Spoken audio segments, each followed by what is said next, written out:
Number कटने के chances बढ़ा रहे हो अपने। मैं आपको पेन से करे कि पेंसिल से करे। टॉपर बच्चे पता है क्या करते हैं? स्मार्ट वर्क करते हैं। अगर कल या परसों में तुम्हारा एसएसटी का एग्जाम है, then this video is for you, क्योंकि आज की वीडियो में मैं बताने वाली हूँ कि कैसे तुम एसएसटी में 90 मार्क्स को 95 बना सकते हो, कैसे तुम पेपर को अच्छे से प्रेजेंट करके 3-4 नंबर एक्स्ट्रा ले सकते हो, और तुम वो आंसर जो तुम्हें बिल्कुल भी नहीं आता उसमें भी पूरे नंबर ले सकते हो। Let's start with section number 8, जिसमें तुम्हारे आने वाले हैं 20 multiple choice question. Now multiple choice question के लिए तुम्हें फ्रेश दिमाग चाहिए होता है। इस सेक्शन को तुम्हें कंप्लीट करना है बच्चा 20 से 25 मिनट के अंदर। चलते हैं सेक्शन नंबर बी पे, जहां आने वाले हैं very short answer. 4 very short answers आएंगे और हर क्वेश्चन कैरी करेगा 2 मार्क्स, तो यानी कि टोटल 8 मार्क्स मिलेंगे तुम्हें इस सेक्शन को अटेम्प्ट करके। अब 8 मार्क्स के लिए तुम्हें एटलीस्ट 16 to 20 मिनट्स इस पे लगाने हैं, ज्यादा से ज्यादा तुम 25 मिनट्स लगा सकते हो। अब चलते हैं तुम्हारे सेक्शन नंबर 3 की तरफ, जहां आ रहे हैं तुम्हारे 3 मार्कर क्वेश्चन।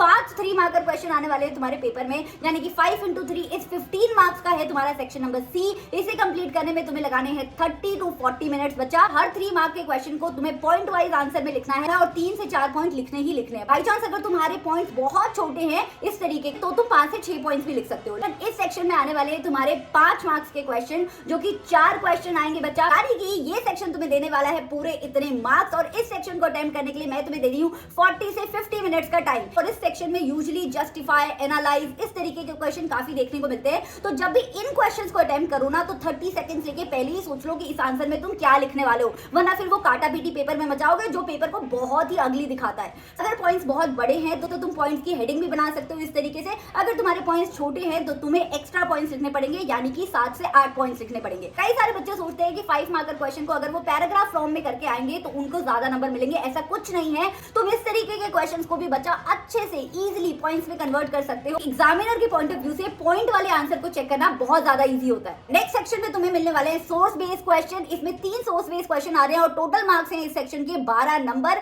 तो इस 12 नंबर को तुम्हें 25 मिनट में हासिल करना है। इसको बिल्कुल वैसे ही अटेम्प्ट करना है जैसे तुम रीडिंग कॉम्प्रिहेंशन अटेम्प्ट करते हो। पहले तुम्हें जल्दी से एक ब्रीफ रीडिंग लगानी है क्वेश्चंस की, और फिर रीडिंग लगानी है अपने सोर्स की, और फिर लिखने बैठने हैं तुम्हें आंसर। लास्ट में तुम्हें मैप करना है बच्चा। अच्छा बच्चे ये भी बहुत पूछते हैं कि मैम मैप को पेन से करे कि पेंसिल से करे। हमेशा मैप को तुम्हें पेंसिल से करना है बच्चा। मैप को करने में तुम्हें 10 से 15 मिनट का टाइम रखना है अपने पास, और मैप को बिल्कुल पेपर के आखिरी में टाई करके मत आना, थोड़ा सा पहले टाई कर लेना है। और मैप पे जब तुम एक आंसर मार्क कर रहे हो तो वहां पे भी तुम्हें आंसर नंबर लिखना है जैसे पूरे पेपर में लिखना है। और जब तुम बड़े क्वेश्चन अटेम्प्ट करते हो ना, स्पेशली 5 मार्कर वाले, तो ट्राई करना कि तुम हर 2 5 मार्कर क्वेश्चन में एक या तो पेंसिल से लाइन खींच दो या फिर 2 लाइन का गैप दे दो, ताकि तुम्हारे पेपर में लग जाए 4 चांद। अब इस पूरी स्ट्रैटेजी के अकॉर्डिंग तुम्हारा पेपर 2.5 घंटे में खत्म हो जाना चाहिए। लास्ट के 30 मिनट्स में तुम्हें रखना है पेपर रिवीजन का टाइम, और पेपर को टाई अप करने का टाइम, और पेपर में बाकी चीजें देखने का टाइम कि भाई कोई क्वेश्चन छूट तो नहीं गया है हमसे। अब आंसर्स को लिखने का मैं एक ऐसा हैक बताने वाली हूँ जो सिर्फ टॉपर बच्चों को पता होता है। तुम्हें क्या लगता है ऐसा कोई टॉपर बच्चा ही नहीं है जिसकी हैंडराइटिंग बहुत स्लो होती है लेकिन फिर भी उसके पेपर में 100 में से 100 आते हैं? ऑब्वियसली है यार। ऐसे टॉपर बच्चे पता है क्या करते हैं? स्मार्ट वर्क करते हैं। जब इस तरीके का क्वेश्चन आता है ना,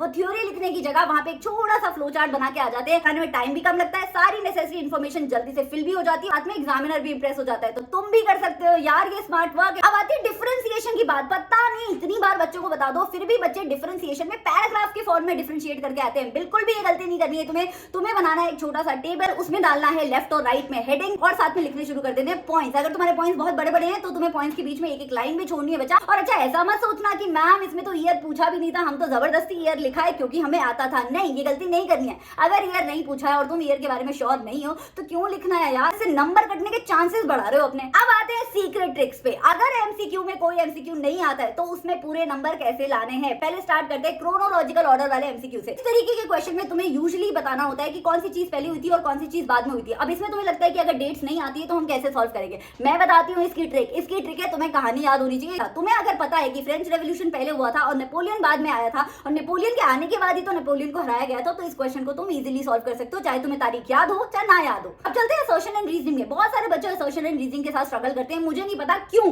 क्योंकि assertion and reasoning literally 3 step में पूरे हो जाते हैं। स्टेप नंबर 1 में तुम्हें सब कुछ भूल-भाल के देखना होता है कि असर्शन सच्चा स्टेटमेंट है कि नहीं। स्टेप नंबर 2 में अगर असर्शन सच्चा निकल गया तो तुम्हें सब कुछ भूल-भाल के देखना होता है कि रीजन सच्चा स्टेटमेंट है कि नहीं। बाय चांस असर्शन और रीजन दोनों ही सच्चे निकल गए तो तुम्हारा आंसर या तो ए होगा या तो बी होगा। और अब इसको पता लगाने के लिए तुम्हें यह सोचना है कि अगर रीजन दुनिया में एग्जिस्ट नहीं करता तो क्या असर्शन दुनिया में एग्जिस्ट करता है या नहीं करता? अगर तुम्हारा आंसर है कि असर्शन नहीं एग्जिस्ट करता तो तुम्हारा ऑप्शन होगा ये वाला। अगर तुम्हारा आंसर है कि असर्शन फिर भी एग्जिस्ट करता तो तुम्हारा आंसर होगा ये वाला। अब चलते हैं इमेज बेस्ड क्वेश्चन। इसके लिए मैं तुम्हें एक ट्रिक बताती हूँ बच्चा। अगर तुम्हें नहीं समझ आ रहा कि इमेज में क्या बना है तो एटलीस्ट तुम्हें ये तो पता होगा कि ये कौन से चैप्टर से आई है इमेज। उस चैप्टर से तुम्हें थोड़ा सा कनेक्ट करना है। फॉर एग्जाम्पल यहाँ पे जो तुम्हें इमेज दिख रही है, मान लो इसमें तुम्हें कुछ भी पल्ले नहीं पड़ रहा, लेकिन तुम्हें ये पता है कि पावर शेयरिंग चैप्टर से, और इसमें दिखाया हुआ है कि गाड़ी के 2 स्टीयरिंग व्हील है। 2 स्टीयरिंग व्हील वाली गाड़ी ना तो लेफ्ट रहेगी ना तो राइट जाएगी, और नीचे लिखा हुआ है कोलिजन गवर्नमेंट। तो बेसिकली इसमें क्या दर्शाया है कि कोलिजन गवर्नमेंट में कभी कभी डिसीजन लेने में डिफिकल्टी आती है। सिंपल, इसी को बोलते हैं कॉम्पिटेंसी बेस्ड क्वेश्चन। कर लिया ना क्रैक? अब बताती हूँ नेक्स्ट एमसीक्यू ट्रिक। कई सारे बच्चे होते हैं जो ओवर एक्साइटेड हो जाते हैं और इस तरीके के क्वेश्चन में जल्दी से आंसर शीट पे ऑप्शन नंबर ए लिख के आ जाते हैं। बुद्धू बच्चा पार्टी, तुम्हें ये गलती बिल्कुल नहीं करनी है। जब भी तुम्हें एमसीक्यूज दिखे तुम्हें हमेशा D to A रीड करने हैं एमसीक्यूज, क्योंकि कभी कभी ऑप्शन डी ये होता है बच्चा, वही तुम्हारे नंबर कट जाते हैं। ऑप्शन एलिमिनेशन डेफिनेटली एक अच्छा मेथड होता है जब तुम्हें आंसर नहीं आता है, लेकिन इसका मतलब ये नहीं है कि आंसर हमेशा बी या सी में से होता है। इस मिथ को छोड़ दो, answer A B C D में से कोई भी हो सकता है। ऑप्शन एलिमिनेशन की इकलौती ट्रिक जो मैं तुम्हें बताऊंगी, जो प्रूवन है, वो ये है कि 4 ऑप्शंस में से एक ऑप्शन ऐसा जरूर होता है जो बिल्कुल ही गलत होता है। तो सबसे पहले तो उसको निकाल दो, फिर तुम्हें दिखेंगे कि 2 बहुत ज्यादा सिमिलर ऑप्शंस होंगे। Most probably like 80% of the time तुम्हारा आंसर इसी में से कोई होगा। तो ऑप्शन एलिमिनेशन मेथड सिर्फ तुम्हें अपनी चॉइसेस नैरो डाउन करने में हेल्प करता है, असली आंसर नहीं बताता।